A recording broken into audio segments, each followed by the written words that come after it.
Nah, ingkar janji yang di sini kan kita sering akrab dengar itu one prestasi. Oke. One prestasi. Beberapa Ternyata, kali juga sudah kita ya, sebutkan ya. benar. Jadi banyak kasus terkait dengan one prestasi ini dan bagaimana penyelesaiannya. Lalu di dalam pembuatan perjanjian itu apa-apa saja yang harus dimuat agar kecil kemungkinan untuk terjadinya one prestasi atau ingkar janji. Lalu ketika ada salah satu pihak yang merasa dirugikan akibat dari ingkar janji atau one prestasi tersebut, salah satu pihak bisa melakukan upaya hukum atau melakukan pendekatan, ya, atau dia memilih cara lain untuk bisa menyelesaikan akibat dari kerugiannya. Ya, secara tidak langsung one prestasi itu ketika ada sebuah ikatan hukum yang terjalin, ya, salah satu pihak itu merasa dirugikan akibat kebijakannya yang pada umumnya one prestasi adalah terkait dengan perjanjian yang sempat ditulis ataupun disepakati secara lisan. Ya, kemudian dari kerugian itu ketika dia merasa benar-benar dirugikan, apabila sudah termuat di dalam sebuah perjanjian yang secara spesifikasinya sudah mengatur sangat jelas dan tegas dan sudah mengeneral, sehingga ketika ada peluangnya untuk melakukan upaya hukum terkait dengan dia merasa dirugikan, selain dia sebelum melakukan upaya hukum, dia bisa melakukan upaya pendekatan secara musyawarah dan mufakat.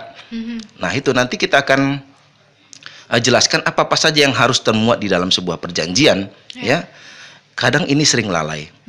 Beberapa review perjanjian yang sering saya baca itu adalah klien itu lebih memilih untuk menteken saja, Jess. Menteken tanpa dia membaca dulu. Kenapa malas membaca? Lalu tidak paham tentang redaksi hukum. Kemudian yang paling penting itu apa-apa saja yang termuat dalam sebuah perjanjian ketika sebuah permasalahannya ada muncul di tengah jalan.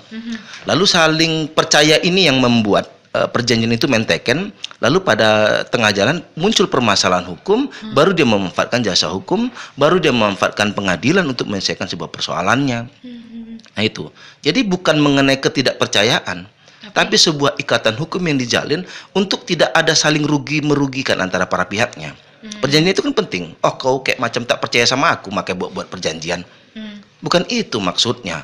Maksudnya adalah supaya para pihak tidak merasa dirugikan. Lalu ada payung hukum yang dilindungi dalam sebuah perjanjian yang kemudian ketika dia mengimplementasikan dalam objek isi perjanjian tersebut, mereka tidak ragu dan tidak keluar dari koridornya, begitu. Sama kayak membuat perjanjian jual beli. Ya kan? Kita ikat yuk pada sebuah perjanjian ini.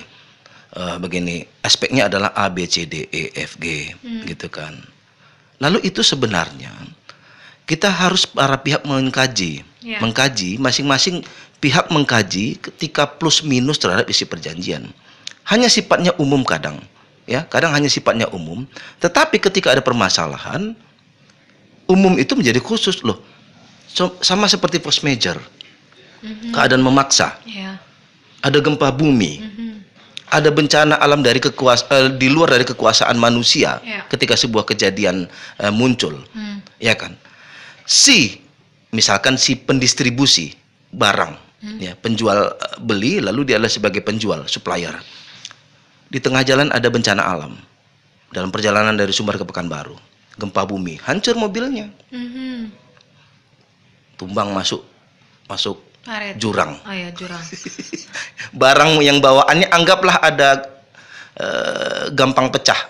Kentong kah, ya, buatan kerajinan dari masyarakat Sumatera Barat. Pecah. Ketika tidak memuat dengan tegas dan jelas terkait dengan force major, siapa yang menjadi tanggung jawab? Aku sebagai pembeli misalkan kentong yang dari Sumatera Barat, ketika tidak memuat force major dengan jelas, dengan tegas, saya tidak mau tahu. Kentong yang harus disampaikan, harus terkirim ke saya paling lambat hari ini, atau paling lambat besok, harus ada. Sementara di dalam perjanjian tidak memuat tentang force major, keadaan memaksanya. Jadi itu yang bisa disalahkan? Jadi si supplier harus tetap mau tidak mau mengganti sesuai dengan jumlah yang saya ingin beli. Tetapi ketika dalam force major memuat, dalam perjanjian termuat tentang force major dalam keadaan di luar dari keleluasan manusia, terjadi sebuah musibah dan tidak ada yang saling bertanggung jawab terhadap musibah tersebut akibat dari keadaan alam, secara otomatis si supplier ditoleransi sepanjang dia bisa membuktikan hancurnya barang-barang yang dibawa akibat dari bencana alam tersebut adalah merupakan force major. Jadi keadaan ini kahar. semuanya harus terada ya. Harus jelas dan tegas. Itu kan kadang Dalam. sepele, kita main lewat saja face major ini. Oke. Oh, yang paling kita lihat adalah para pihaknya. Kemudian kita lihat masa perjanjiannya kapan berakhir. Lalu terkait dengan jual beli harganya berapa. Itu saja yang kerap dilihat. Face major jarang dilihat. Oh. Proses penyelesaiannya bagaimana ketika ada perselisihan hukum tidak pernah dilihat. Tanda tangan, tanggal dan bulan tahun itu kadang tidak dilihat. Oh ya. Saya baru hari Sabtu dan Minggu kemarin mereview sebuah perjanjian yang sudah ditandatangani oleh klien saya. Tiba-tiba pas sudah ditandatangani, dia baru share ke saya.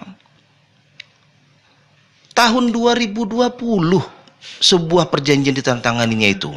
Sementara sekarang tahun 2021. Bulan Februari tahun 2020 berarti sudah setahun yang lalu dia teken sebuah perjanjian. Banyak aspek-aspek lain penting sehingga jangan sampai sembarangan dalam menandatangani perjanjian.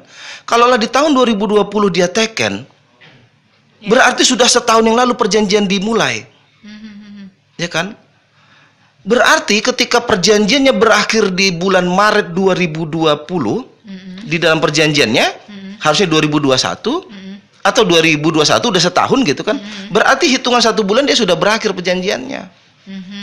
Makanya selektif dalam membaca perjanjian itu. Pilihlah orang-orang yang dapat memahami secara tidak langsung terkait dengan redaksi-redaksi hukum, bahasa-bahasa hukum itu. Pilih. Dan kebetulan saya kan perancang naskah hukum, ya. Saya memiliki pemahaman itu. Nah, beberapa pelatihan yang saya ikut tentang perjanjian ini banyak keteledoran mengenai redaksi yang multitafsir. Yang multitafsir itu. Yang dibuat oleh kadang anggap perjanjian jual beli. Kadang si penjual saja yang membuat perjanjian. Lalu karena ingin barangnya sampai sesuai dengan yang diinginkan secara lisan, yang disepakati secara lisan, ya sudah dia menteken. Baca itu dari awal itu. Ketika sudah oke pun baca, diulang lagi besok. Kadang pada hari itu sedang buyar pikirannya kan. Saya pun sering juga keteledoran. Ketika sudah mengokekan sebuah surat, pas sudah saya share selembar surat itu, saya ulang lagi besok membaca, ternyata ada dua kata yang salah. Lah, tapi udah diteken, nggak apa-apa. Udah teken hanya sebuah surat internal saja. Karena kan saya menganggap ini tidak sebuah penting gitu. Tapi pas sudah saya lihat lagi besok, ternyata ada dua kata yang salah.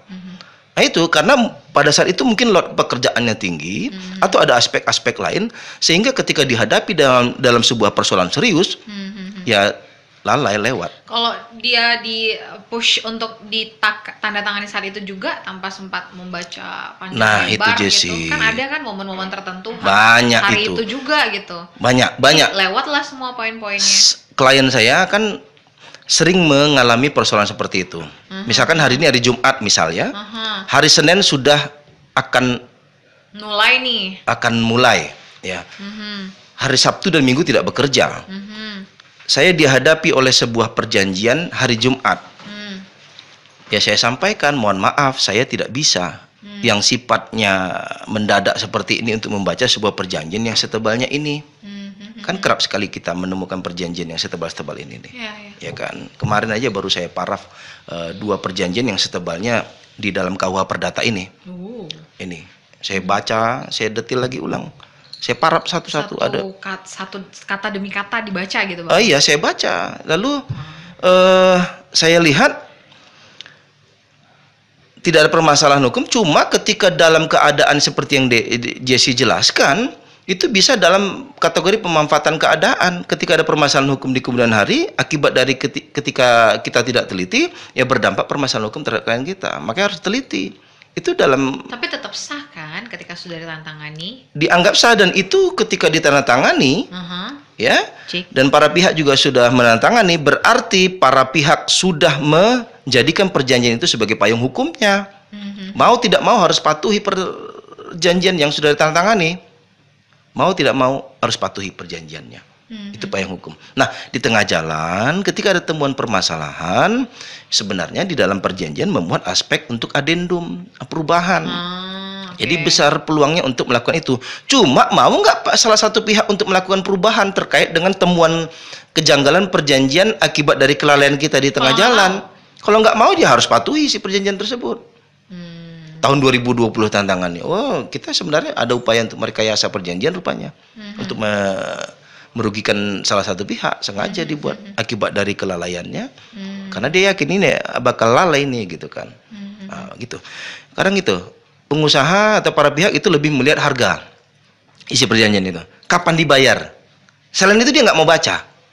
Itu saja. Padahal kan sebenarnya ada aspek-aspek lain, ya, para pihak itu. Saya ada sebuah kasus, Jesse. Apa tuh? Dan ini sangat merugikan klien kita, ya. Dalam sebuah perjanjian, Jesse adalah anggap ya sebagai direktur, sebagai direktur perusahaan supplier, dan klienku juga memiliki direktur, ya. Lalu Jesse sebagai supplier alat, ya, alat apa namanya tuh, dia genset, berupa genset gitu ya, genset yang relatif tinggi harganya dengan kapasitas yang besar. Lalu tiba-tiba staf Jesse, anggaplah Gega, sebagai marketing, yang menandatangani perjanjian perusahaanku, aku adalah sebagai direktur, dan dari supplier adalah si Gega sebagai marketing. Ketika tidak direview, aku sebagai perusahaan tidak direview kepada orang yang lebih paham, sebuah perjanjian sebenarnya sudah kategori melemahkan posisi perusahaanku. Kenapa? Kenapa aku sebagai direktur menandatangani perjanjian berhadapan dengan seorang marketing? Dalam isi perjanjiannya para pihaknya, kan kita berbicara tentang para pihaknya nih. Harusnya minimal setara kalau versinya saya begitu. Setara.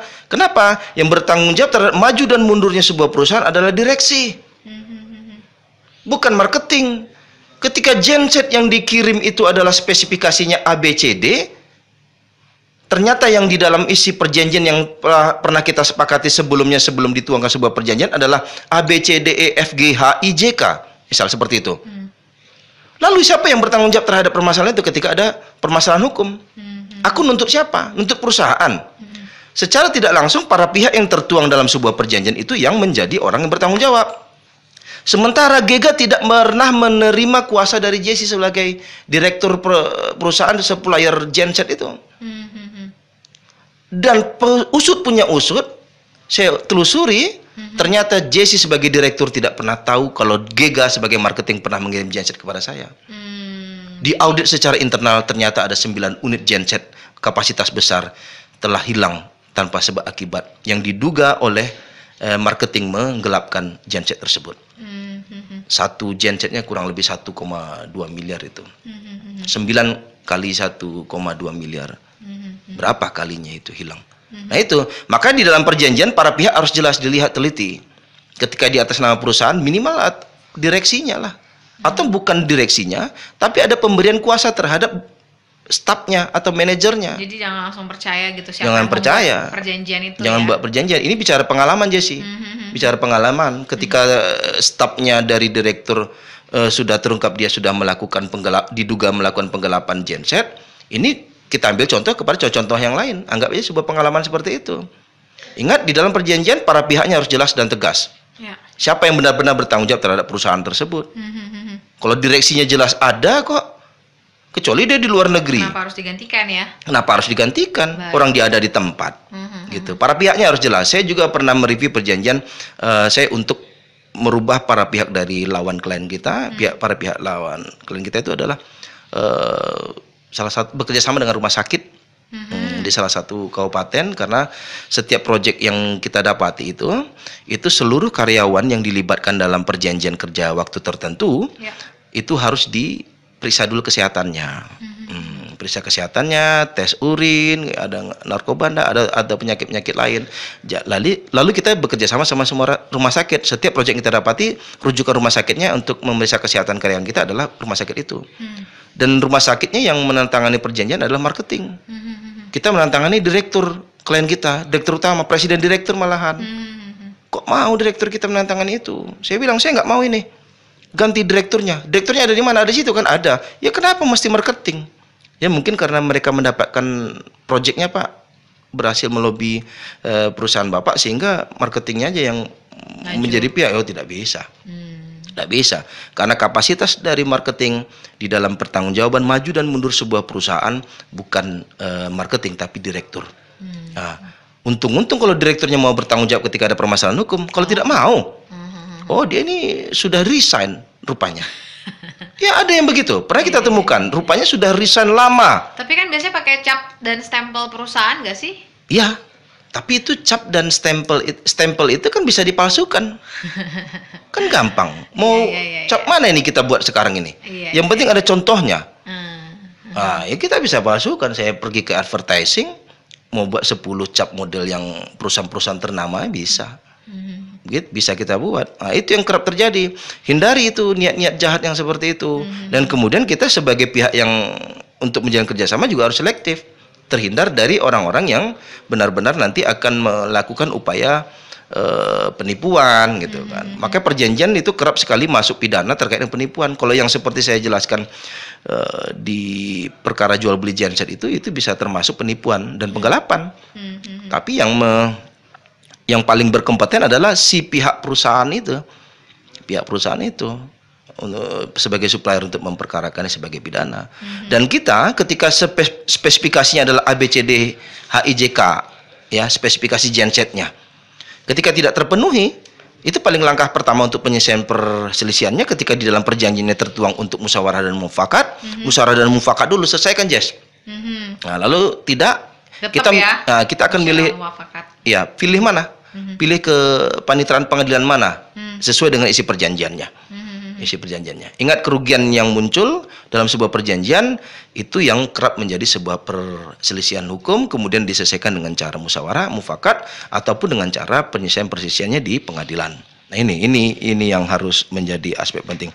One prestasi ini kerap sekali terjadi dari alasan-alasan sebenarnya yang secara tidak langsung melanggar dari perjanjian-perjanjian yang pernah dituangkan.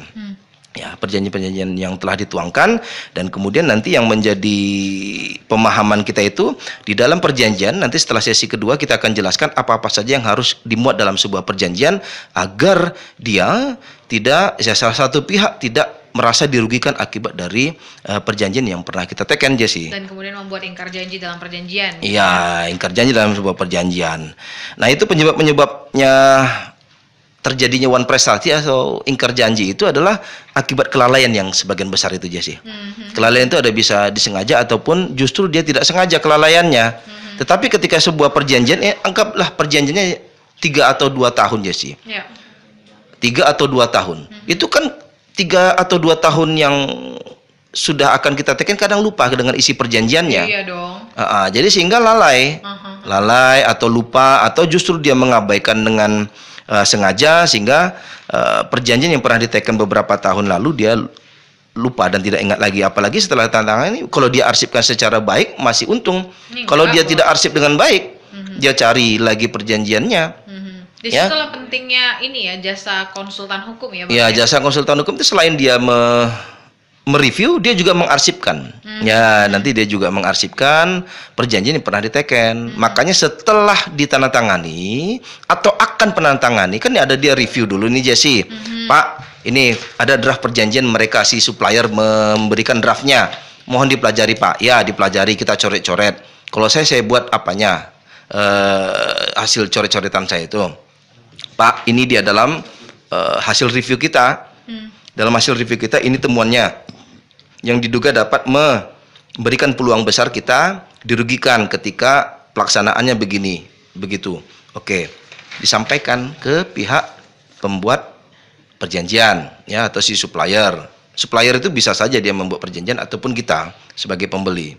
Tapi tergantung mana yang diinginkan. Yang penting isinya kesepakatan yang dituangkan dalam sebuah perjanjian ini. Kalau udah sama-sama sepakat dan menentangani, itu tidak ada persoalan. Lalu direview kembali setelah diperbaiki, ternyata ya kan? Itu masih draft. Ingat, itu masih draft. Pada saat penandatanganan, baca lagi. Bisa saja dia print kembali yang pernah dia review yang pernah kita memiliki catatan-catatan itu. Jangan asal menteken. Jadi menteken. Ternyata isinya sesuai dengan isi perjanjian draft awal yang memiliki banyak kelemahan. Nah, makanya kita harus baca lagi sebelum perjanjian ditandatangani. Pak, mana yang mau ditandatangani? Ini. Bila perlu kita memegangnya satu, dia megang satu.